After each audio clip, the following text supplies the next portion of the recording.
نحمده ونصلي ونسلم على رسوله النبي الكريم وعلى آله وأصحابه أجمعين.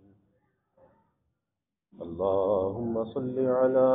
سيدنا ومولانا محمد وعلى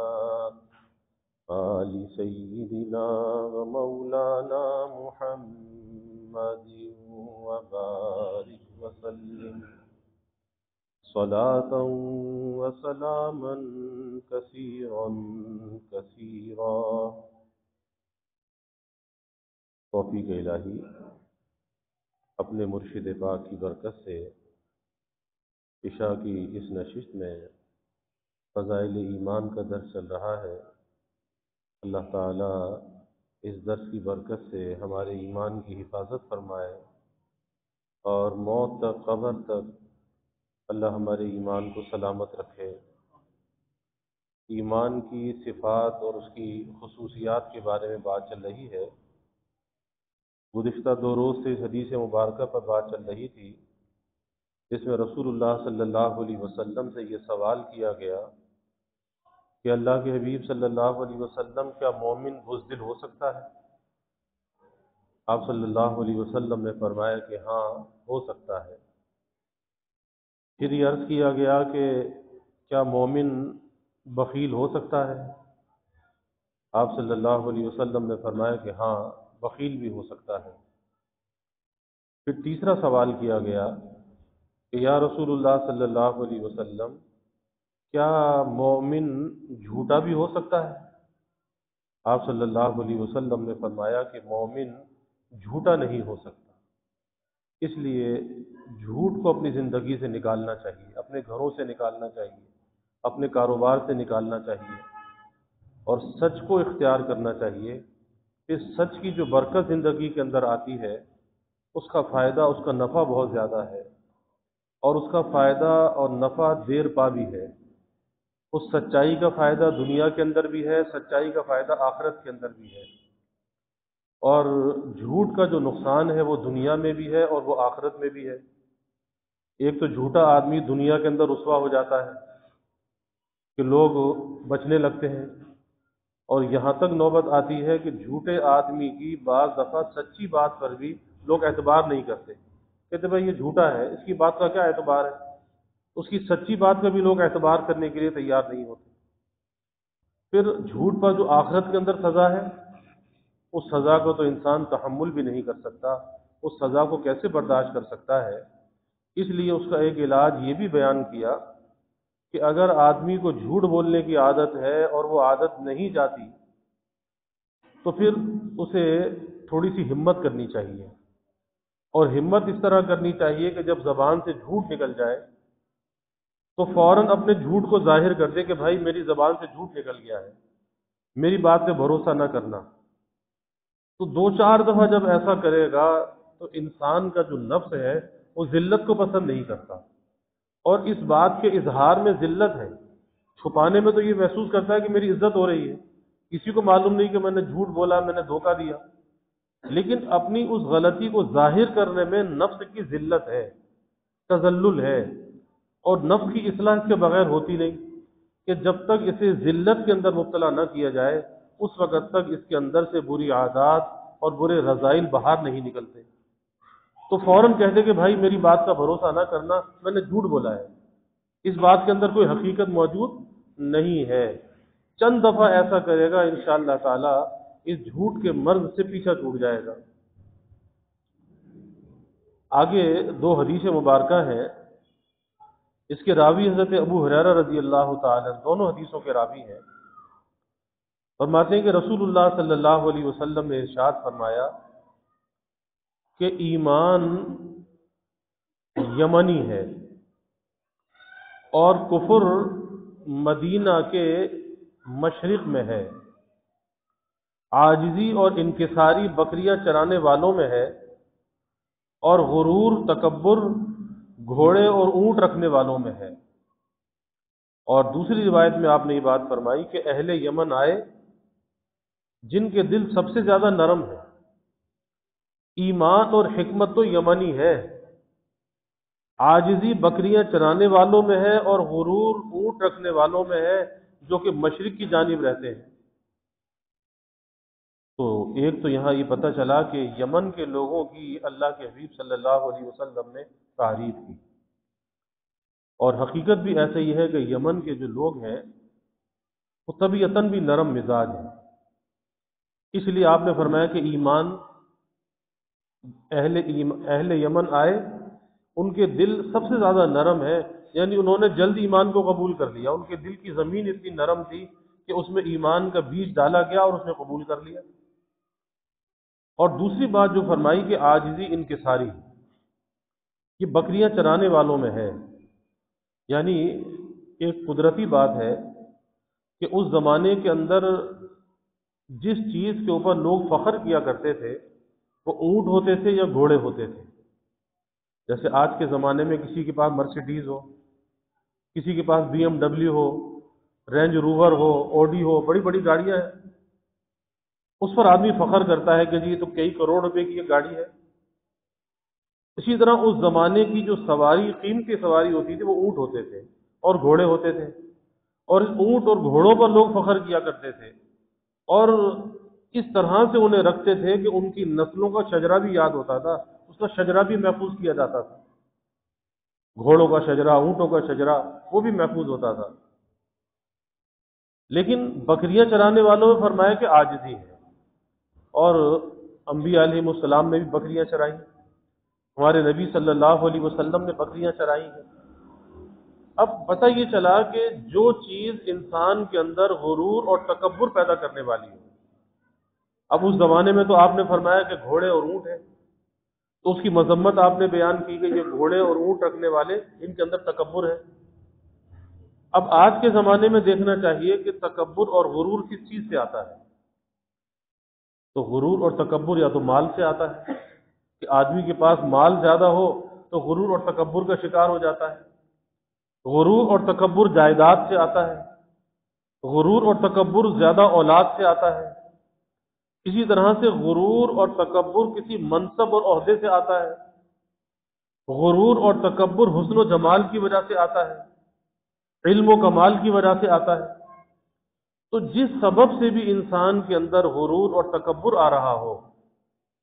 پہلے تو اس کی حقیقت کو سوچنا چاہیے، اس کی حقیقت کیا ہے؟ اگر مال ہے تو اس کی حقیقت کیا ہے؟ حسن و جمال ہے تو اس کی حقیقت کیا ہے؟ عہدہ اور منصب ہے تو اس کی حقیقت کیا ہے؟ کوئی بڑی تجارت ہے، بڑی فیکٹری ہے تو اس کی حقیقت کیا ہے؟ حقیقت اس کی پناہ ہے، پناہ ہے کہ دنیا کے اندر آج ایک نعمت ہے، کل وہ نعمت موجود نہیں ہے، آج صحت ہے، کل وہ صحت نہیں ہے، کل بیماری آ جاتی ہے، آج کاروبار چلتا ہے، کل کاروبار فیل ہو جاتا ہے، آج پیسے کی ریل پہ ہے، کل آدمی مقروض ہو جاتا ہے، آج انسان کے پاس منصب ہے، کل وہ منصب چلا جاتا ہے۔ آپ دیکھ لیں کہ حکومت کے بڑے بڑے منصب رکھنے والے، بڑے بڑے عہدوں پر براجمان، چاہے وہ سرکاری ملازمت کے اعتبار سے بڑے عہدے ہوں یا وہ حکومت چلانے کے اعتبار سے بڑے عہدے ہوں، جب اپنے عہدوں سے یہ لوگ ہٹ جاتے ہیں، اس وقت انہیں اپنی عزت اور تکریم کا پتہ چلتا ہے کہ لوگوں کی نظر میں ہماری عزت کیا ہے۔ پھر پتہ چلتا ہے کہ لوگ ہمیں سلام نہیں کرتے تھے، ہماری عزت نہیں کرتے تھے، ہمارے منصب کو سلام کرتے تھے، ہمارے منصب کی عزت کرتے تھے، ہماری عزت اور احترام نہیں تھا۔ یہی وجہ ہے کہ پھر ایسے لوگ جب سرکاری عہدوں سے ریٹائر ہوتے ہیں یا حکومتوں سے نکالے جاتے ہیں، پھر بعد میں کوئی پوچھنے والا بھی ان کو نہیں ہوتا کہ بھائی تمہارا حال کیا ہے، کوئی سلام کرنے والا نہیں ہوتا کہ کوئی آگے سلام ہی کر دے۔ تو پتہ یہ چلا کہ یہ سب کچھ جو انسان کو ملتا ہے اللہ کی طرف سے ملتا ہے، یہ سب اللہ کی عطا ہے، اور جو چیز اللہ کی عطا ہو، مال و دولت ہے، عزت اور احترام ہے، منصب ہے، حسن و جمال ہے، حسب نسب ہے، جو بھی کچھ اللہ کی طرف سے ملا ہے، تو پھر وہ اترانے کی چیز نہیں ہے کہ اس پہ اترایا جائے، کہ آدمی بڑائی کا شکار ہو جائے، اترانے پن کا شکار ہو جائے اور اس نعمت کی ناقدری کرنے لگے، اس نعمت کی وجہ سے یہ سمجھے کہ شاید یہ سب کچھ میرا کوئی ذاتی کمال ہے یا میری کوئی خوبی ہے، میرا کوئی کمال ہے کہ جس کی وجہ سے یہ نعمت مجھے ملی ہے، تو کبھی بھی اللہ تعالیٰ کی نعمتوں کی جب فراوانی ہو، نعمتوں کی کثرت ہو، اور جس اعتبار سے بھی ہو، کبھی اترانے پن کا شکار نہیں ہونا چاہیے، اور کبھی اس کی وجہ سے کسی کو حقارت کی نظر سے نہیں دیکھنا چاہیے، نفرت کی نظر سے نہیں دیکھنا چاہیے، اور کبھی اپنے اوپر تعلی اور بڑائی کی نظر نہیں ڈالنی چاہیے۔ ہمارے شیخ حضرت مسیح الامت نور اللہ مرقدہ فرماتے تھے کہ جس طرح نظر بالشہوت حرام ہے، کہ کسی کو شہوت کی نگاہ سے دیکھنا، حرص بھری نگاہ سے دیکھنا حرام ہے، ناجائز ہے، اسی طرح فرمایا کہ کسی کو نظر حقارت سے دیکھنا یہ بھی حرام ہے، اور اپنے اوپر بڑائی کی تعلی کی نظر ڈالنا یہ بھی فرمایا کہ حرام ہے۔ اور آج بہت سی خرابیوں کے اندر انسان مبتلا ہوتا ہے، یا تو دوسرے کے ساتھ حقارت کا برتاؤ کر رہا ہوتا ہے، اور دور تو جانے دیجیے، آج تو یہ کیفیت ہے کہ گھر میں بیوی کے ساتھ حقارت کا برتاؤ، بچوں کے ساتھ حقارت کا برتاؤ ہے، کہ گھر میں باپ داخل ہوا سب سہم گئے، پتہ نہیں کوئی گھر میں مصیبت داخل ہو گئی، کیا ہو گیا؟ ارے بھائی گھر میں گھر کا بڑا اگر داخل ہو تو چہرے پر مسکراہٹ کے ساتھ داخل ہونا چاہیے، اور اس طرح سے داخل ہونا چاہیے کہ اس کا گھر میں آنا گھر والوں کے لیے باعث راحت ہو، باعث خوشی ہو۔ یہ نہ ہو کہ گھر میں داخل ہوا سب گھر والے سہم گئے، اتنا خوف، اتنا روب، اتنا دبدبا، اتنی حقارت، اور پھر اس کے بعد آرڈر چلانا،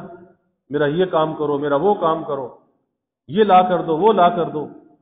ارے ہمارے نبی صلی اللہ علیہ وسلم تو گھر میں آ کر گھر کے کام خود کر لیا کرتے تھے،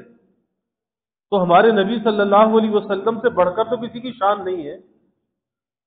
لیکن آپ کی عاجزی دیکھیں، انکساری دیکھیں، گھر والوں سے آپ کا برتاؤ کیا تھا۔ اور انسان گھر کے اندر پہچانا جاتا ہے، گھر کے باہر اس کی پہچان نہیں ہے، اصل پہچان تو اس کی گھر کے اندر ہوتی ہے، کہ آیا اس کے اندر انسان کے روپ میں انسان ہے یا نہیں،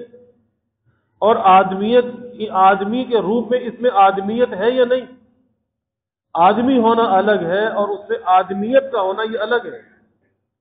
انسان ہونا الگ ہے، اس میں انسانیت کا ہونا یہ الگ ہے۔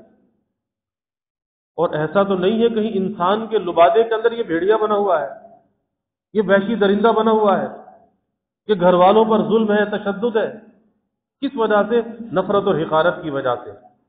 کہ غصہ ہے تو وہ قابو میں نہیں، زبان ہے تو وہ قابو میں نہیں، ہاتھ ہے تو وہ قابو کے اندر نہیں۔ آپ اندازہ لگائیے پھر ایسا انسان کہاں کہلائے گا؟ یہ تو انسان کے روپ میں بھیڑیا ہوگا،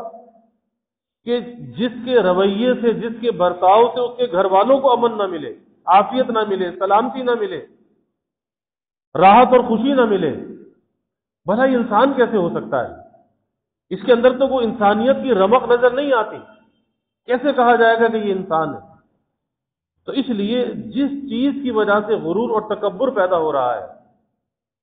اور اللہ کی مخلوق سے نفرت اور حقارت کر رہا ہے، حقارت کا برتاؤ کر رہا ہے،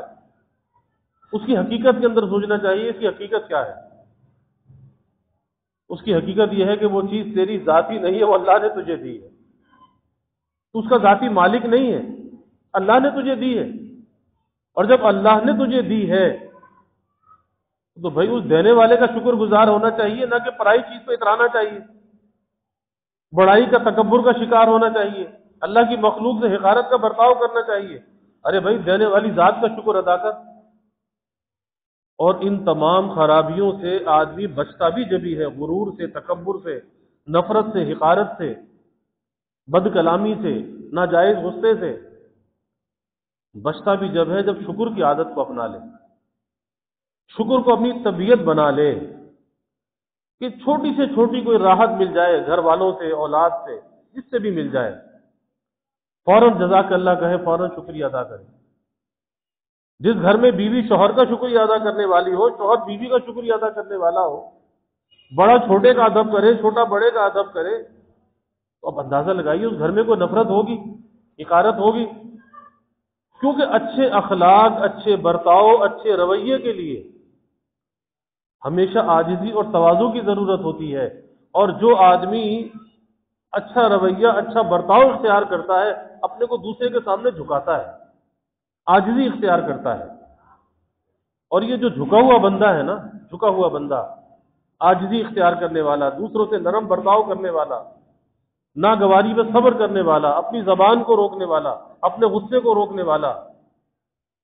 یہ بندہ اللہ کو پسند ہے۔ اللہ کو پسند ہے کہ بشر ہو کر اس نے شر سے اپنے آپ کو بچا رکھا ہے۔ بشر تو ہے لیکن اس کے اندر شر نہیں ہے، اس نے خیر کو غالب کر رکھا ہے۔ تو اللہ کی نظر کرم اس بندے کے اوپر ہوتی ہے، نظر عنایت اس بندے پر ہوتی ہے۔ اللہ ایسے بندے کے لیے فتوحات کے دروازے کھول دیتا ہے، اور وہ فتوحات ظاہری بھی ہوتی ہیں، اور وہ فتوحات باطنی بھی ہوتی ہیں، قلبی بھی ہوتی ہیں، روحانی بھی ہوتی ہیں۔ اللہ ترقی کے دروازے اس کے لیے کھول دیتا ہے جب یہ اچھے اخلاق، اچھے برتاؤ اور اچھے رویے کو یہ اختیار کرتا ہے۔ تو کس چیز کی ضرورت ہے؟ شکر کی ضرورت ہے۔ اور شکر کے لیے کس چیز کی ضرورت ہے؟ پہچاننے والے دل کی ضرورت ہے، کہ دل کے اندر بھی تو پہچان ہونا، اس کو محسوس تو کرے،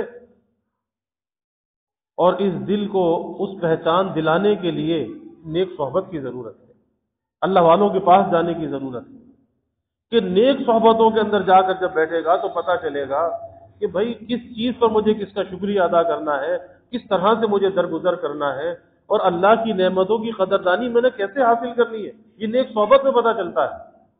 اللہ والوں کے قدموں میں جب جا کر بیٹھتا ہے، اور وہ قدموں میں جا کر بیٹھنا در حقیقت اپنی انا کو پامال کر کے ہوتا ہے، اور جہاں انسان اس انا کو پامال کرتا ہے، اس انا کو چھوٹا کر دیتا ہے، اپنے پیروں تلے رون دیتا ہے،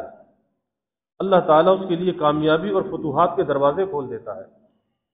پھر ایسا بندہ ناکام اور نامراد نہیں ہوتا، پھر وہ زندگی کی منازل کے اندر ترقی کے منازل کو طے کرتا چلا جاتا ہے۔ اس زندگی کے سفر میں وہ تنہا نہیں ہوتا، بلکہ اللہ تعالیٰ کی معیت اس کے ساتھ ہوتی ہے۔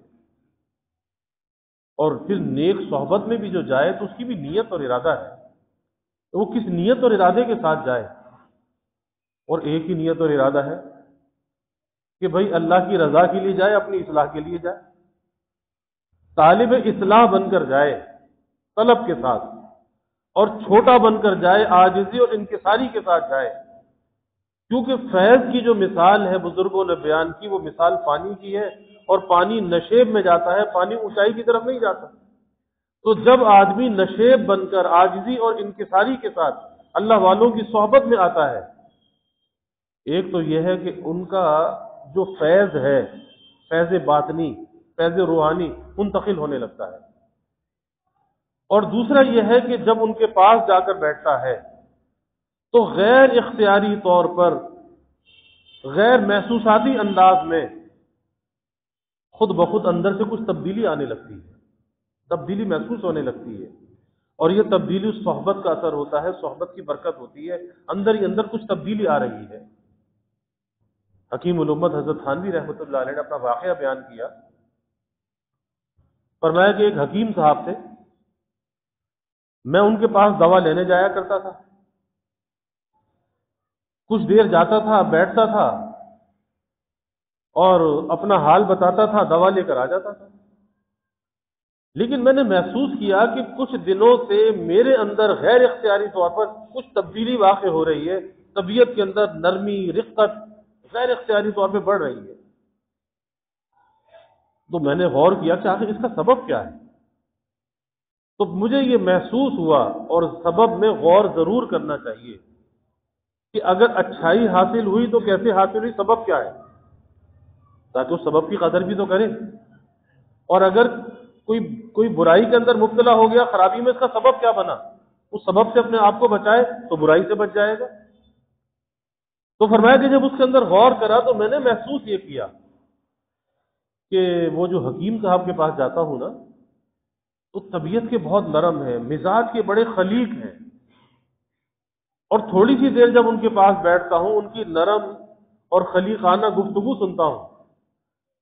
اس کا اثر طبیعت پہ ہو رہا ہے، اور غیر اختیاری طور پر اندر ہی اندر طبیعت میں رقت اور ایک نرمی، ایک راحت کی کیفیت پیدا بڑھتی چلی جا رہی ہے۔ تو صحبت کا اثر ہوتا ہے، اس لیے صحبتوں کا انتخاب جو ہے دیکھ بھال کے کرنا چاہیے، تو یہ عرض کر رہا تھا کہ اس غرور کا، تکبر کا علاج یہی ہے کہ آدمی اللہ کی نعمتوں میں سوچے، جس سبب سے غرور پیدا ہو رہا ہے سوچے کہ یہ تو اللہ کی عطا ہے، میرا کوئی ذاتی کمال تو نہیں ہے، اور مجھے کیا حق پہنچتا ہے کہ اللہ کی نعمت پر میں اتراؤں، کسی کو حقیر سمجھوں۔ اور یہ سوچنا چاہیے کہ جو ذات دینے پر قادر ہے وہ نعمت کے چھین لینے پر بھی قادر ہے۔ اللہ کے حبیب صلی اللہ علیہ وسلم نے نعمت کے زوال سے پناہ مانگی، اللہم انی اعوذ بک من زوال نعمتک، تو اللہ نہ کرے کہ میری شامت اعمال سے نعمت میں زوال آ جائے، میں کسی سے حقارت کا، نفرت کا برتاؤ کروں اور وہ نعمت چھن جائے۔ اور یاد رکھیے کہ نعمت اگر چھن جائے یا انسان اس نعمت کے معاملے میں آزمائش کا شکار ہو جائے، پھر وہ گئی ہوئی نعمت بڑی مشکل سے واپس آتی ہے، بڑی مشکل سے واپس آتی ہے۔ انسان کے لیے وہ ابتلا، وہ آزمائش بڑا کٹھن ہوتا ہے، بڑا سخت ہوتا ہے، اللہ بچائے۔ اس لیے اللہ سے عافیت کا سوال کرنا چاہیے اور خلق خدا سے نرم برتاؤ کرنا چاہیے اور حسن سلوک کرنا چاہیے۔ تو یہ ڈر اپنے اندر پیدا کرے کہ نعمت کے زوال کا خطرہ لگا ہوا ہے، اگر اترانا پن ہوا، نفرت ہوئی، حقارت ہوئی، اللہ وہ نعمت چھین سکتا ہے۔ پھر حفاظت کیسے ہو؟ حفاظت کا ذریعہ یہی کہ اللہ کی مخلوق سے نرم برتاؤ کرے اور اس نعمت پر اللہ کے سامنے جھک جائے، عاجزی اختیار کرے۔ مال ہے، منصب ہے، حسن و جمال ہے، کوئی اور خوبی اور کمال ہے، کسی بھی سبب سے ہے، اللہ کے سامنے جھک جائے کہ یا اللہ یہ تو تیری عطا ہے، تیرا شکر ہے کہ تو نے یہ بلا استحقاق کے مجھے عطا فرما دی، میں تو اس نعمت کا مستحق نہیں تھا، یا اللہ تیرا شکر ہے کہ یہ نعمت عطا فرما دی، اور تیرے سوا کون اس کی حفاظت کر سکتا ہے، یا اللہ تو اس نعمت کی حفاظت بھی فرما، اس میں برکت اور ترقی بھی عطا فرما۔ اور جب آدمی اللہ کے سامنے شکر کرتا ہے پھر اپنے اوپر سے نظر ہٹ جاتی ہے اور اللہ پر نظر چلی جاتی ہے، اس نعمت کو اللہ کی طرف منسوب کر دیتا ہے، اور اللہ بھی یہی چاہتا ہے کہ میری نعمت کو میرا بندہ میری طرف منسوب کرے، اپنی طرف منسوب نہ کرے۔ اللہ کی طرف منسوب کرے گا تو خرابیوں سے بچ جائے گا، اور اپنی طرف منسوب کرے گا تو خرابیوں میں ڈوب جائے گا، خرابیوں بڑھتی چلی جائیں گی، خرابیوں کا شکار ہوتا چلا جائے گا۔ اس لیے اللہ کی نعمت کو بھائی اللہ کی طرف منسوب کرے، اپنے پہ بھی نظر ہٹا لے۔ یہ راستہ ہے ہی بڑا نازک، یہ اپنے اوپر نظر ڈالنے کا راستہ نہیں ہے، اپنے سے نظر ہٹانے کا راستہ ہے کہ ہر حال میں نظر مالک اور خالق پر ہونی چاہیے، پھر انسان اس راستے میں تنہا نہیں ہے، اللہ کی مدد، اس کی معیت اس کے ساتھ ہے۔ اللہ تعالی ہمیں اس کی توفیق عطا فرمائے، اللہ غرور سے، تکبر سے بچائے، اور جو بھی اسباب ہے غرور کے، تکبر کے، اللہ اس پہ شکر گزاری کی توفیق عطا فرمائے، دلوں میں نرمی، عاجزی، زاری اللہ پیدا فرمائے۔ وآخر دعوانا الحمد للہ رب العالمین والعاقبۃ للمتقین والصلاة والسلام على أشرف الأنبياء والمرسلين اللهم صل على سيدنا ومولانا محمد وعلى آل سيدنا ومولانا محمد وبارك وسلم ربنا آتنا في الدنيا حسنة وفي الآخرة حسنة وقنا عذاب النار ربنا أتمم لنا نورنا واغفر لنا إنك على كل شيء قدير اللهم أعنا على ذكرك وشكرك وحسن عبادتك اللهم وفقنا لما تحب وترضى من القول والعمل والفعل والنية والهدى إنك على كل شيء قدير اللهم ارزقنا حبك وحب حبيبك صلى الله عليه وسلم اللهم ارزقنا شهادة في سبيلك واجعل موتنا ببلد رسولك یا اللہ یا رحمان یا رحیم یا کریم یا ارحم الراحمین یا اکرم الاکرمین، یا اللہ ہمارے گناہوں کو معاف فرما، یا اللہ ہماری خطایا سے درگزر فرما، یا اللہ اپنی محبت معرفت عطا فرما، اپنی رضا والی زندگی یا اللہ نصیب فرما، اپنے رضا والے کاموں کی یا اللہ توفیق عطا فرما، اپنی مرضیات پہ چلنا یا اللہ آسان فرما، نہ مرضیات سے ہماری حفاظت فرما، یا اللہ ہمارے دلوں میں نرمی، عاجزی، زاری پیدا فرما، تکبر سے، بڑائی سے، عار سے، استکبار سے، یا اللہ نفرت سے، حقارت سے ہماری حفاظت فرما، یا اللہ خلق خدا سے اچھا برتاؤ کرنے والا بنا، حسن سلوک کرنے والا بنا، اپنے اہل خانہ سے یا اللہ نرم برتاؤ کرنے والا بنا، حسن سلوک کی یا اللہ ہمیں توفیق عطا فرما، ناگواریوں پر یا اللہ صبر کرنے والا بنا، نعمتوں پر خوشگواریوں پر یا اللہ شکر کرنے والا بنا، یا اللہ ذرے ذرے کی یا اللہ ہمیں قدردانی عطا فرما، نہ شکری سے بچا، نہ قدری سے بچا، ہر قسم کے ابتلا سے، آزمائش سے یا اللہ ہماری حفاظت فرما، ہماری شامت اعمال سے یا اللہ ہمیں کسی آزمائش میں مبتلا نہ فرما، یا اللہ نعمتوں کے زوال سے تیری پناہ چاہتے ہیں، نعمتوں میں قلت اور دقت آنے سے تیری پناہ چاہتے ہیں، عافیت کے لوٹ جانے سے یا اللہ تیری پناہ چاہتے ہیں،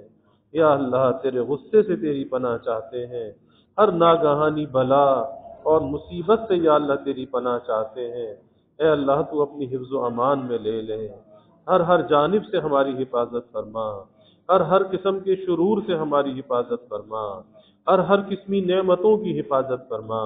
ہمارے اخلاق اور کردار کی حفاظت فرما، ہمارے برتاؤ اور نرم رویوں کی حفاظت فرما، نرم گفتار ہمیں عطا فرما، نرم برتاؤ کرنے والا بنا، یا اللہ ظاہری باطنی ہر قسمی ترقیات عطا فرما، یا اللہ کبھی کسی کو مخلوق کا محتاج نہ بنا، ہمیشہ اپنے در کا سائل اور بھکاری بنا، اپنے در کا منگتا اور سوالی بنا، اپنے غیر سے ہماری امیدوں کو قطع فرما، اپنی ذات عالی کا یقین ہمارے دلوں میں پیدا فرما، یا اللہ ہر امید کو اپنی ذات سے وابستہ کرنے والا بنا، یا اللہ ایمان کی ترقی، اعضا کی سلامتی عطا فرما، ہر محتاجی معذوری سے یا اللہ حفاظت فرما، یا اللہ ہمارے ملک پر اپنی رحمتوں کا نزول فرما، اس ملک کو امن کا، سلامتی کا گہوارہ بنا، یا اللہ ہر قسم کے انتشار سے، افتراق سے اس ملک کی حفاظت فرما، اس ملک میں رہنے والوں کی حفاظت فرما، یا اللہ جو اس ملک میں انتشار اور افتراق پھیلانا چاہے، اے اللہ تو اسے تباہ و برباد فرما، اسے نشان عبرت بنا، کیفر کردار تک پہنچا، ایسوں کے وجود سے اس ملک کو پاک فرما، یا اللہ ہر قسم کی بد امنی، بے چینی، بے سکونی کو دور فرما، اس ملک میں معاشی، معاشرتی، اخلاقی استحکام عطا فرما، یا اللہ ہمیں ایک بنا اور نیک بنا، کلمہ واحدہ پر پوری امت کو متحد فرما، یا اللہ دنیا میں جہاں کہیں بھی مسلمان آباد ہیں، سب کے جان، مال، ایمان، عزت، آبرو کی حفاظت فرما، گھر بار کی حفاظت فرما، اولاد کی حفاظت فرما، یا اللہ سب کی اولادوں کو نیک صالح بنا، آنکھوں کی ٹھنڈک بنا، والدین کے لیے راحت کا ذریعہ بنا، والدین کو اولاد کی خوشیاں دیکھنا نصیب فرما، یا اللہ جو بچے بچیاں بے نکاح بیٹھے ہیں ان کے لیے نباہ والے جوڑ کے رشتے عطا فرما، تمام والدین کی آنکھوں کو ٹھنڈک عطا فرما، یا اللہ والدین کی آنکھوں کو ٹھنڈک اور راحت عطا فرما، یا اللہ اس فریضے سے والدین کو سبکدوش فرما، یا اللہ اپنی رحمتوں کا، برکتوں کا، راحتوں کا نزول فرما، زحمتوں کو دور فرما، یا اللہ ہمیں عافیت دارین عطا فرما، ربنا تقبل منا انك انت السميع العليم وتب علينا انك انت التواب الرحيم وجزى الله عنا محمدا صلى الله عليه وسلم ما هو اهله وصلى الله تعالى وسلم على النبي الكريم آمين برحمتك يا